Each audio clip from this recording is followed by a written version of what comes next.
mengurus setiap triliunan sel. Apa ibu pakai timer untuk mengedipkan mata? Kok setiap kali sekian ngedip, setiap kali sekian ngedip? Ibu tahu nggak?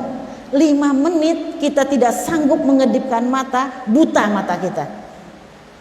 Berapa kita harus membayar timer tersebut gitu. Ya. Kita bisa merasakan nikmatnya makan karena kita punya lidah. Nah, artinya berapa itu kita dengan orang konglomerat itu cuma setipis kulit bawang bedanya gitu.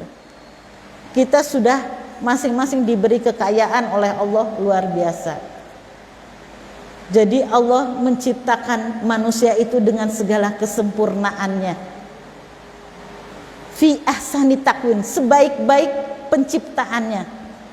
Jangan pernah bilang, Bu, wah itu dia cacat, lumpuh otak. Allah katakan bahwa kita diciptakan itu dengan sempurna. Demi Allah, Allah yang bilang. Bagaimana seorang naja yang lumpuh otaknya hafal Al-Quran 30 juz, apa itu bukan sempurna? Bahkan lebih sempurna dari kita yang juz 30 juga belum hafal. Dia 30 juz hafal. Lalu kita katakan dia cacat. Kita melihat seseorang yang tidak punya kaki, tidak punya tangan, tidak semuanya, tapi bisa mencari rezeki. Di mana cacatnya?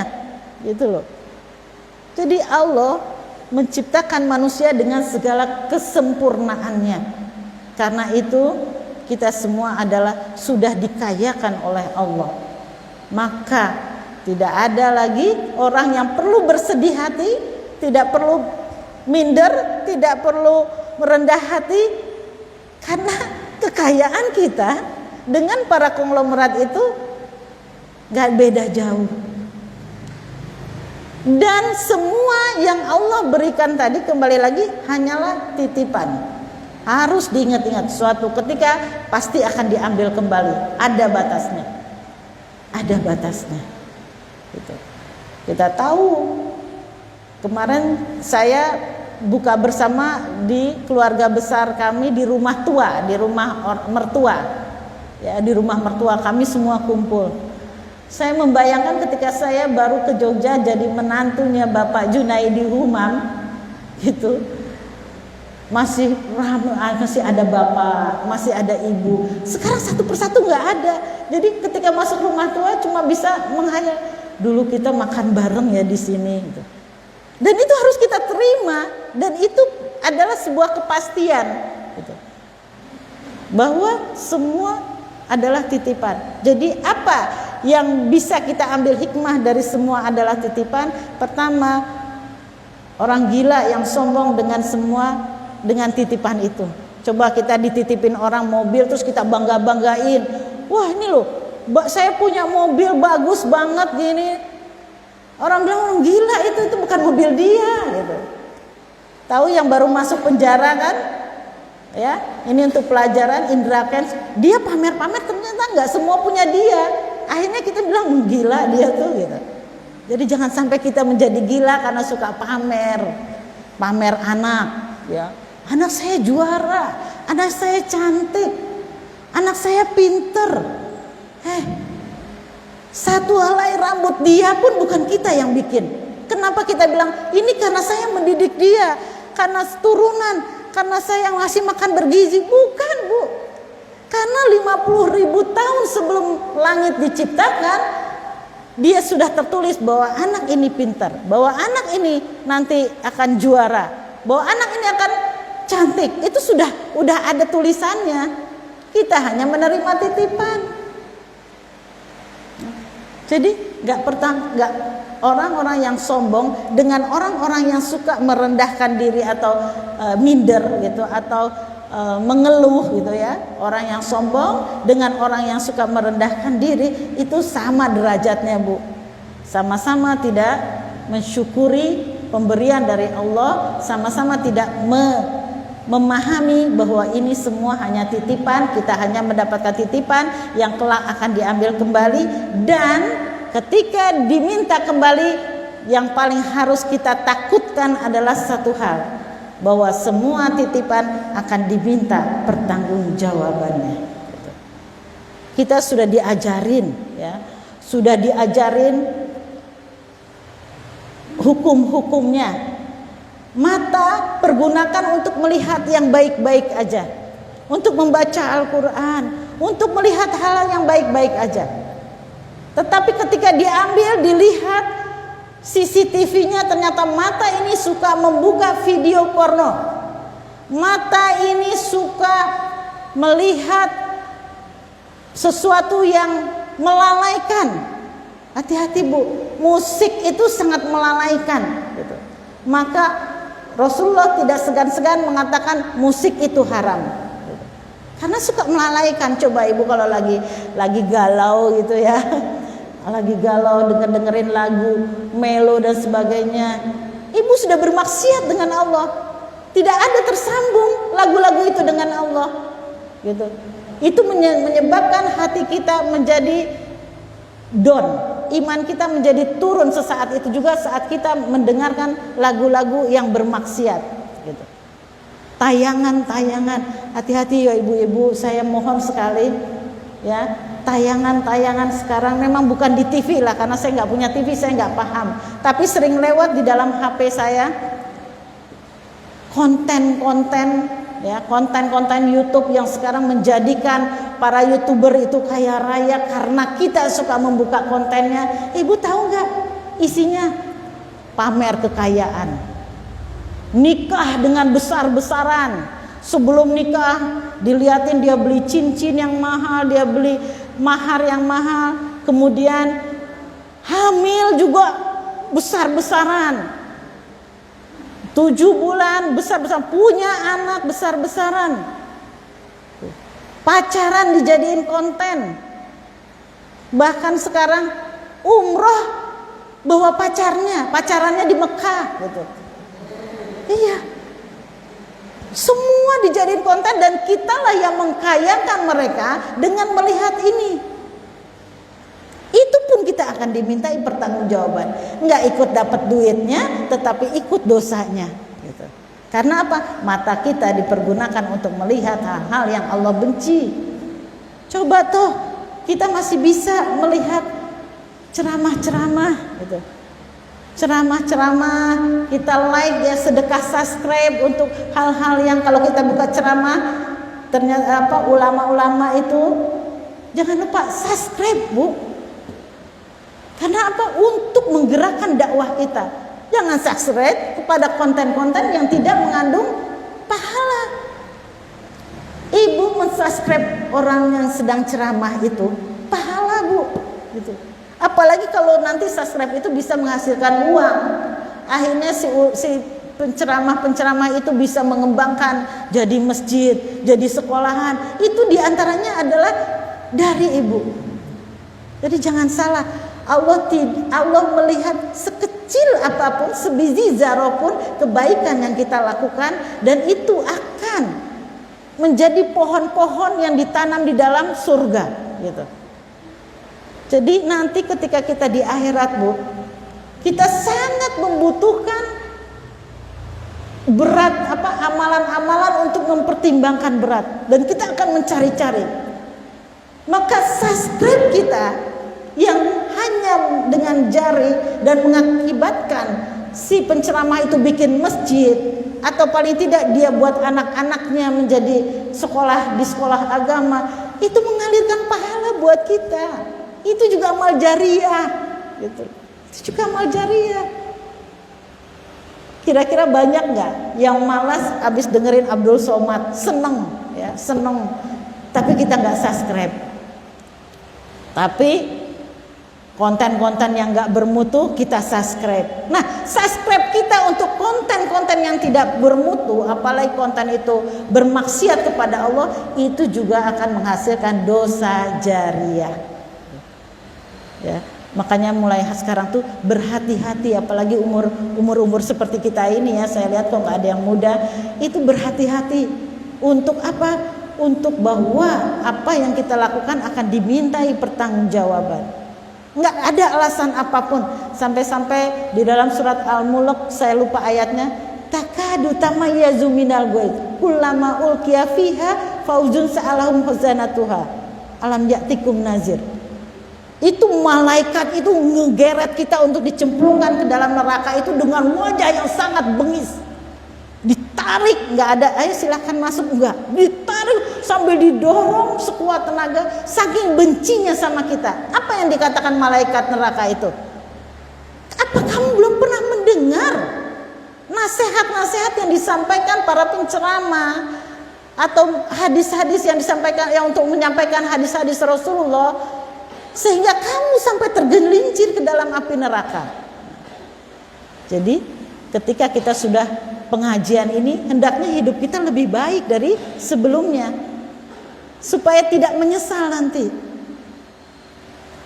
Ibu-ibu, pada saat ini kita memasuki bulan puasa yang ke 16. Ada yang 16, ada yang 15 ya. Ada yang 16, ada yang 15. Saat ini Bu, saat kita duduk di sini, ada triliunan manusia-manusia yang tadinya bersama kita, manusia-manusia bumi, dan sekarang sudah dipanggil Allah, ya, ada di akhirat sana, sedang iri terhadap kita. Sampai dia bilang, ya Allah, tolong aku pengen ke dunia lagi aja, cuma pengen apa? Bukan cari harta, bukan mau lihat anak-anaknya, bukan. Sempatan aku cuma sholat 2 rakaat aja, aku akan benar-benar sholat gitu, sebenar-benar sholat gitu. Sampai kayak gitu iri mereka. Karena apa? Bahwa selama di dunia dia nggak bisa sholat yang baik, yang benar, sehingga udah terbayang mereka ini, kamu besok masuk neraka loh, kurang amalmu loh gitu. Jadi dia cuma minta, saya sebentar aja ke dunia ya Allah. Itu pembicaraan orang-orang akhirat untuk bisa sholat 2 rakaat aja gitu. Kita masih bisa sholat berapa rakaat Bu? Masih bisa menjalankan puasa, masih bisa berbakti kepada orang tua, masih bisa menjalankan perintah Allah, masih bisa sedekah, masih bisa membuat hal-hal yang membuat kita mendapatkan pertolongan nanti di akhirat. Masih bisa kita memiliki kemampuan. Tapi seberapa banyak dalam satu hari itu kita melakukan ibadah itu Bu? Dia hanya pengen 2 rakaat, padahal kita menghabiskan waktu berjam-jam, bahkan berhari-hari dengan hal-hal yang tidak berguna. Dan itu nanti akan kita sesali.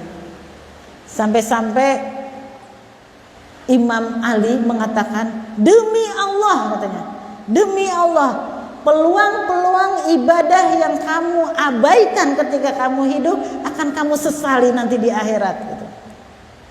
Ya Allah, kemarin ada yang minta, ada pengemis minta bantuan karena anaknya belum makan, tapi saya abaikan. Seandainya saat itu saya bisa memberikannya ya Allah, maka saat ini saya nggak kepanasan. Kenapa Bu? Ketika nyawa kita dicabut masuk ke dalam neraka, bukan kita santai-santai di alam barzah itu Bu, nunggu nanti hari penghisapan, bukan. Bukan kita tidur kalau lagunya Ebit kan, tidur panjang gitu kan, bukan. Tapi sejak 7 langkah pengantar kita meninggalkan kuburan kita, sudah mulai saat itulah terjadi hisab hisab alam barzah tadi. Kita dipalu, kita dipukul, kita dihimpit bumi gitu kan, kita dihimpit bumi karena kurangnya amal ibadah kita. Dan siapa yang menolong kita di alam barzah itu? Tidak lain amal soleh kita. Hanya amal soleh kita nggak bisa. Mak, kesini dong bantu aku. Atau saya punya harta banyak ya Allah di dunia, ambil semua. Nggak akan bisa, udah nggak kepake. Ada saatnya al-yauma, pada suatu hari di mana hartamu sudah tidak berguna lagi gitu. Jadi saat inilah kita bisa memanen kebaikan-kebaikan, pahala-pahala yang akan menolong kita di akhirat. Pahala tadarus kita di bulan puasa ini, terutama di saat Allah begitu bermurah hati membagikan pahala-pahalanya, membagikan surganya. Saat bulan puasa ini, tadarus kita, sholat kita, sedekah kita gitu. Ada pesan dari langit. Oh, jadi kemana-mana nih ya.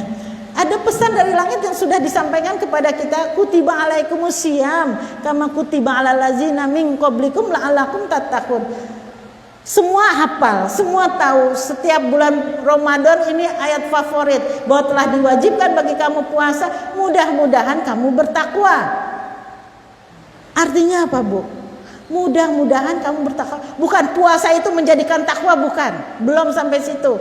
Itu baru sebagian.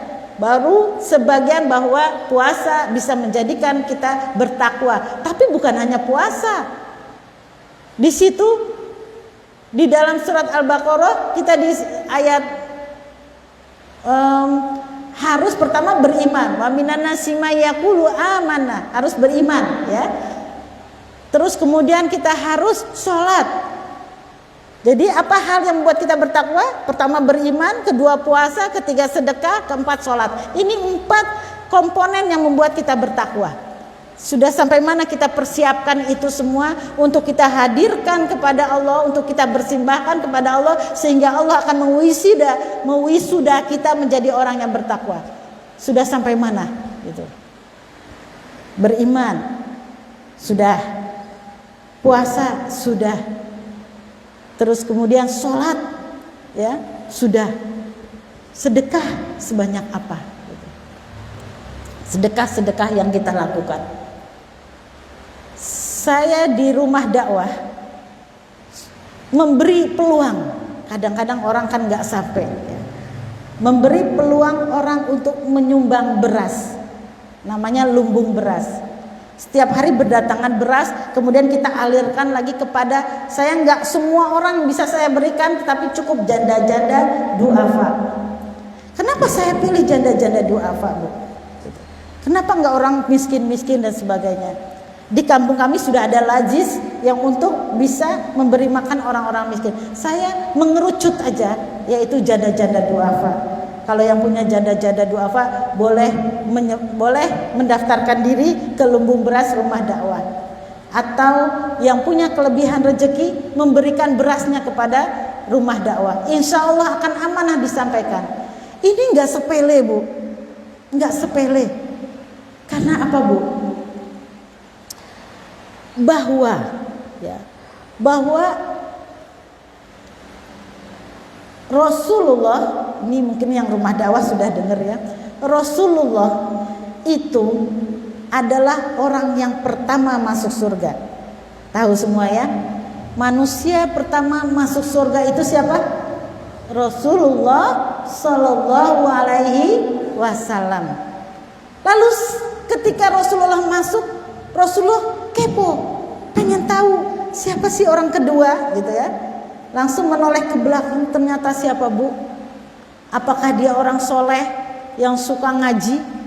Apakah dia orang yang mati di sabilillah?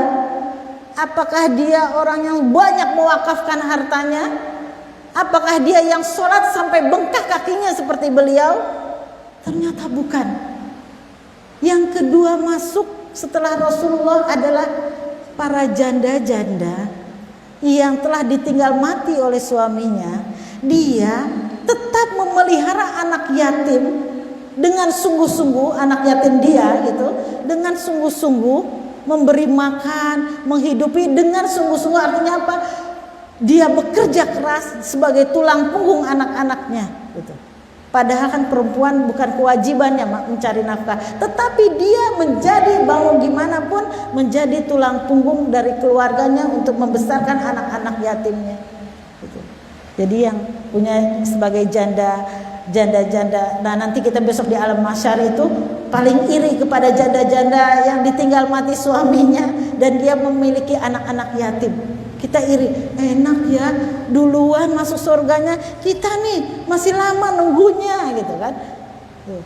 Padahal di dunia dia nangis-nangis, gimana harus membanting tulang mencari nafkah buat anak-anaknya. Ternyata mereka yang masuk surga. Dan dengan izin Allah, dia bisa menarik orang-orang yang telah membantunya membesarkan anak-anaknya dengan memberi makan. Gitu. dengan memberi makan, dengan memberi bantuan dan sebagainya. Dia merasa menarik, ya Allah, ibu ini selalu membantu saya saat saya membutuhkannya, maka bawalah dia ke masuk surga. Ketika dicari orang yang membantunya tuh di mana? Udah di pinggir neraka. Tapi kata Allah, aku izinkan dia masuk surga. Artinya apa? Orang-orang itu memiliki, dengan izin Allah, memiliki syafaat untuk bisa memasukkan ke dalam surga. Dan satu lagi yang paling ngeri, Bu, sudah cukup alasan Allah, ya, sudah cukup alasan Allah memasukkan kita ke dalam neraka apabila tidak peduli terhadap mereka, gitu. Apabila tidak peduli pada mereka, kita kasih makan yang kenal ataupun tidak kenal, ya. Nah, makalah disitulah rumah dakwah yang kami kelola itu saya bikin sebagai lumbung beras, gitu, untuk menerima beras-beras dari ibu-ibu yang mampu, gitu. Itu sudah cukup Allah mengetahui usaha kita, gitu. Gak mungkin semua janda di dunia ini yang bisa kita kasih makan, tapi Allah melihat usaha kita dan Allah memberi beban hanya sebatas kemampuan kita. Sebutir beras yang kita bisa berikan, ternyata, Bu, memberi makan orang ini adalah juga amal jariyah. Kita belum bisa bikin masjid sebegah ini, ya. Ini akan menjadi amal jariyah, akan menjadi Allah membangunkan rumah di surga. Kita belum bisa bikin rumah yatim, rumah sekolah, tetapi dengan memberi makan tiap butir beras atau nasi yang kita berikan menjadi amal jariyah, karena dimakan kemudian menjadi manfaat bagi tubuhnya, manfaat bagi anggota tubuhnya. Mata yang dia gunakan untuk mengaji, pahalanya lari kepada kita, ya. Terus kemudian apa? Semua kaki yang dipakai dia berjalan ke masjid, pahalanya mengalir buat kita karena menjadi energi buat dia. Daging, semua tulang-tulangnya akan menjadi pahala buat kita, amal jariyah kita, karena dia memakan beras yang kita berikan atau nasi yang kita berikan. Jadi jangan anggap sepele memberikan makan kepada orang lain ini. Kembali lagi kepada judul kita, semua titipan Allah. Saya ingin menceritakan perempuan yang sangat hebat, yang saya sampai saat ini kalau menceritakan kisahnya tuh pengen nangis, gitu. Pengen nangis karena apa? Saya pengen surga seperti yang dia dapatkan, pengen surga yang seperti yang dia miliki. Tetapi amalan saya bak bumi dan langit dengan dia. Kesanggupan beramal seperti dia dengan saya adalah seperti bumi dan langit. Tapi saya pengen surga yang dia miliki. Jadi saya rasanya, ya Allah, bagaimana saya bisa, bolehkah saya memohon surga yang seperti yang dijanjikan Allah kepada dia, sedangkan saya tidak memiliki amalan seperti dia, ya. Beliau adalah Ummu Sulaim. Tahu ya semua, ya. Ummu Sulaim itu aslinya namanya Rumaiso. Ummu Sulaim itu adalah anaknya, namanya Anas bin Malik, ya. Tahu Anas bin Malik adalah sahabat dari Rasulullah yang dijanjikan masuk surga juga. Anas bin Malik itu ketika ketika Rasulullah pindah ke Madinah, Ummu Sulaim ini, ibu namanya Ummu Sulaim itu bawa anak kecil bayi gitu, ya, ke Madinah gitu. Karena dia nggak mau menikah dengan Malik gitu. Malik nggak mau, dia tinggalkan Malik ini kan, Anas bin Malik. Jadi bapaknya namanya Malik atau suaminya namanya Malik. Itu si Malik ini adalah musuh daripada Rasulullah, musuh Islam, dan akhirnya mati terbunuh gitu. Dia bawa anaknya umur 10 tahun, Ummu Sulaim sudah masuk Islam tanpa suami, dan anaknya diajarkan untuk bersyahadat. Ketika umur 10 tahun, Ummu Sulaim membawa anaknya Anas bin Malik, diberikan kepada Rasulullah.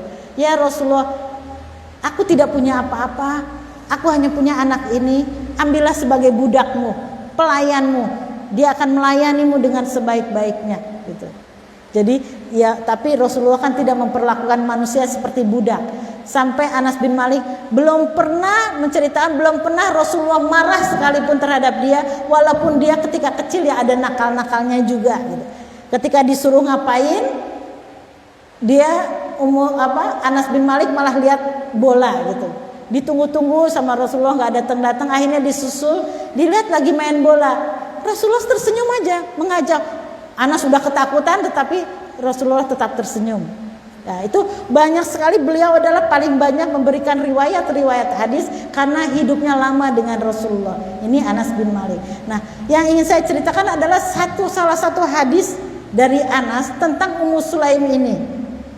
Ya, Ummu Sulaim ini sudah terpatri di dalam hatinya bahwa semua yang dimiliki adalah titipan. Kalau kita mungkin masih sebatas tahu gitu ya, tahu pernah dengar ya ini semua titipan gitu. Atau ketika kita nggak apa-apa semua titipan, tapi ketika titipan diambil yang benar-benar kita cintai ya galau juga.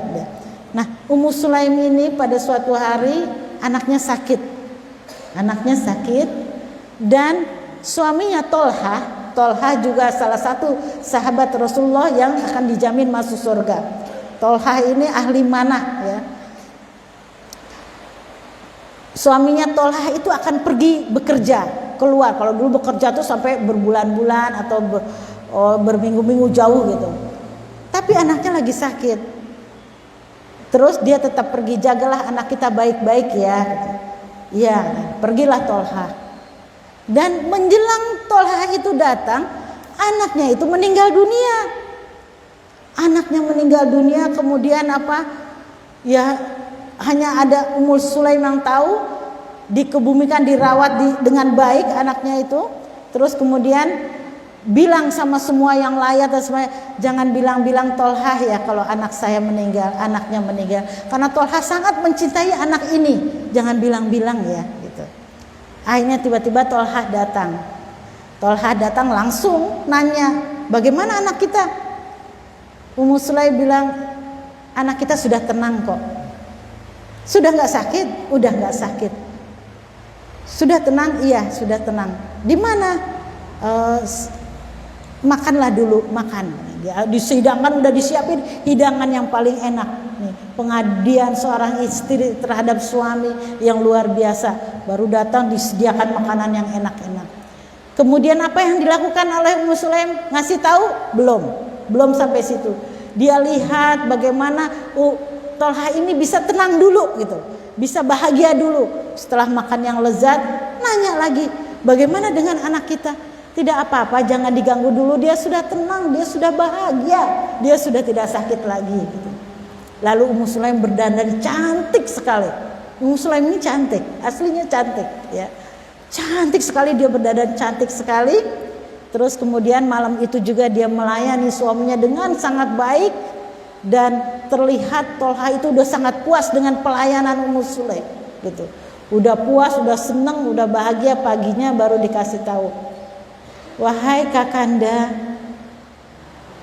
bagaimana menurutmu apabila ada orang yang menitipkan kita sesuatu kemudian mengambilnya kembali? Nah, Tolha udah tahu banyak hadis kan. Oh, kita harus ikhlas, harus rela karena itu cuma titipan. Oh, begitu ya? Iya. Wahai Tolha, Allah telah menitipkan kita anak dan sekarang dia ambil kembali. Dia ambil kembali. Aduh, pengen nangis aku. Tapi saat itu juga Tolha marah langsung berdiri. Jadi kamu gak bilang dari kemarin anak kita sudah mati, sementara aku bersenang-senang anakku sudah mati. Itu dikasih tahu apa aja gak mau, langsung dia pergi ke tempat Rasulullah. Ini kurang ngajar loh, sampai ada aku ceraikan dia, kurang ngajar. Aku datang gak dikasih tahu anakku mati, malah aku disenang-senangin gitu. Terus datang dia kepada Rasulullah. Ya Rasulullah, bagaimana keadaan ini? Anakku mati. Tapi Rasulullah udah tahu ya, Rasulullah kan sudah dibayangkan. Anakku mati, sementara istriku malah melayani makan enak kepadaku. Rasulullah udah tahu. Apakah kamu tidur juga malam itu? Iya. Dan kamu merasakan seperti malam pertama? Iya. Rasulullah mengangkat tangannya, berdoa, ya Allah, berilah Tolha anak yang soleh gitu. Lalu Rasulullah mengatakan, pulanglah, istrimu akan memiliki anak darinya akan lahir ulama-ulama dan istrimu masuk surga. Jadi gitu. Malu Tolha, ternyata istrinya bukannya harus diceraikan atau dimarahin, akan dijanjikan masuk surga. Pulang Tolha, udah runduk, udah lembut, udah lagi, istriku maafkan aku, ternyata kamu masuk surga kata Rasulullah, dan kau akan melahirkan anak-anak yang soleh dan soleha. Dan akhirnya apa? Dari rahim Ummu Sulaim itu 9 anak, semuanya ulama dan penghafal Quran. Karunia apa yang lebih besar daripada memiliki anak seperti itu? Ulama besar, hafal Quran. Satu anak yang hafal Quran aja bisa memasukkan 10 orang keluarganya masuk surga gitu. Apalagi, jadi disitulah bagaimana Ummu Sulaim sudah paham semua ini adalah titipan. Yang namanya titipan gak boleh disombongkan, gak boleh dihinakan. Aku udah kerja siang malam kayak gini, cuma dapatnya ini gitu. Berarti kita gak terima dengan titipan yang dari Allah. Kita nggak bersyukur dengan apa yang Allah berikan, itu juga marah Allah gitu. Sampai-sampai ada sebuah fatwa ulama atau nasihat dari para ulama besar. Andai kamu sudah tidak mendapatkan apa yang kamu minta, kamu minta ini, berdoa siang malam, udah berikhtiar juga gitu.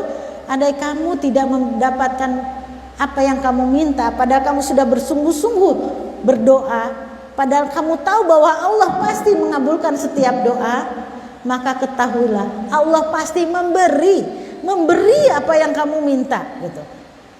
Memberi seperti apa yang Allah kehendaki, bukan yang kamu kehendaki gitu. Dan Allah akan memberi pada saatnya yang Allah katakan tepat, bukan seperti keinginanmu. Jadi Bu ya, doa itu semua pasti terkabul. Ud'uni astajib lakum. Berdoalah kepadaku, aku kabulkan. Gak mungkin Allah bohong. Allah itu maha benar. Shadaqallahul azim. Maha benar dengan segala firman-Nya. Semua doa-doa kita itu pasti dikabulkan. Pasti Bu. Pasti.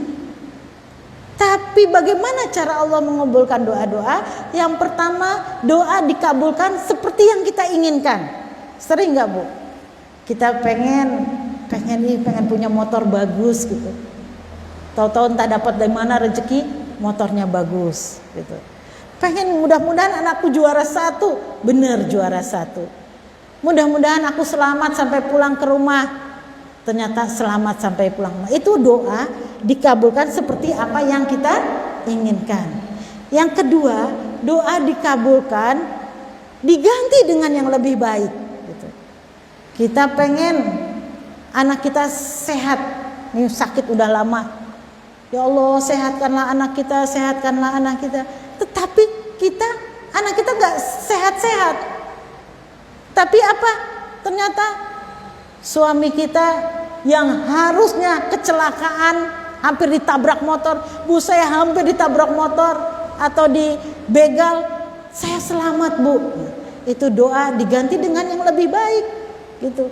Pengen motor, ternyata nggak dapat motor, suami naik pangkatnya gitu. Itu juga hasil doa kita gitu. Dan yang keempat ada, tadi kedua apa ketiga ya? Yang ketiga adalah yang paling indah ini Bu. Doa dikabulkan ketika di padang mahsyar. Kita sering berdoa nih ya. Berdoa terus ketika di padang mahsyar itu Bu, ya, yauma tafiru min ahi wa ummihi wa abi. Apa? Semua orang itu tidak ada yang ngurusin orang lain, semua sibuk dengan dirinya sendiri. Sibuk mencari amalan apa ya yang untuk memperberat timbangan. Nggak peduli ibunya, nggak peduli sahabatnya, nggak peduli anaknya, semua akan sibuk dengan dirinya sendiri gitu ya. Nah pada saat itu kita udah deg-degan. Di dalam surat Al-Kahfi Orang-orang itu berbaris soft-softan gitu ya, berbaris semuanya untuk menerima apa? Buku amalan kita, ya kan? Buku amalan kita. Dan orang-orang pada menjerit, Bu, menjerit. Ya, wailatani mali hadzal kitab la yughadiru saghiratan wala kabiratan illa ahsaha. Kitab apa ini? Semua pada ngeri wajah. Kitab apa ini? Kok semua tertulis, yang kecil maupun yang besar semua tertulis di sini. Saya saat itu chattingan dengan mantan, ada, Bu, padahal udah kita delete. Udah kita delete. Ya Allah, aku pinjam kerudung belum aku kembalikan, ada di sini, Bu. Gitu. Semua ada. Saya melirik-lirik suami orang. Saya ngomongin orang padahal nggak ada yang denger, gitu. Semua tertulis dan kita begitu ketakutan, kebayang neraka kan? Dan ketika ditimbang, udah berat dosa kita kan udah deret nih, dosa kita sekian, nih pahala kita cuma sedikit, gitu kan? Akhirnya udah pasrah kita, udah ini masuk neraka ini. Nih timbangan kejahatan kita ada sebanyak ini deretnya, nggak habis-habis, banyak mau tebal segini, sedangkan kebaikannya tipis segini. Dan ketika ditimbang kita kaget, Bu, kaget, ya Allah, kok timbangan amalku jadi berat begini, gitu kan? Dari mana ini ya Allah? Bingung dia, bingung senang gitu. Sedangkan amal jadi lebih berat timbangan amal kebaikannya. Dan saat itu Allah berkata apa? Itu adalah timbangan doa-doamu yang belum aku kabulkan di dunia, sekarang aku jadikan timbangan kebaikan. Saat itu bergemuruh para masyarakat itu, ya Allah tahu gini, kabulkanlah di akhirat ya Allah. Gitu. Jadi jangan pernah putus asa dengan rahmat Allah bahwa doa-doa kita tidak dikabulkan, sedangkan orang-orang pada dikabulkan. Ingat, Bu, apa yang di dunia ini dikasih, Bu, kekayaan, harta, anak dan semuanya tidak ada sangkut pautnya dengan ibadah kita. Orang nggak sholat, orang bermaksiat, kalau Allah mau ngasih harta dikasih. Karena tadi harta itu tidak ada harganya, mudah, gampang, ecek-ecek, hina, gitu. Dikasih, bukan ada sangkut pautnya dengan ibadah kita. Padahal saya sudah sholat loh, kenapa hidup saya susah ya? Yang si anu kerjaannya maksiat terus, korupsi terus, begal terus, tapi kok kaya ya? Jadi nggak ada hubungannya antara kekayaan yang Allah beri dengan ibadah kita. Ingat-ingat. Tetapi kita jangan pernah putus asa dalam berdoa. Kita harus yakin janji Allah. Kalau tidak di dunia, di akhirat nanti. Dan itu yang paling indah, gitu. Sekarang kenapa kita harus merasa bahwa ini sampai jam berapa? Masya Allah sudah ya, jam 9. Ya, keenakan ngomong ya.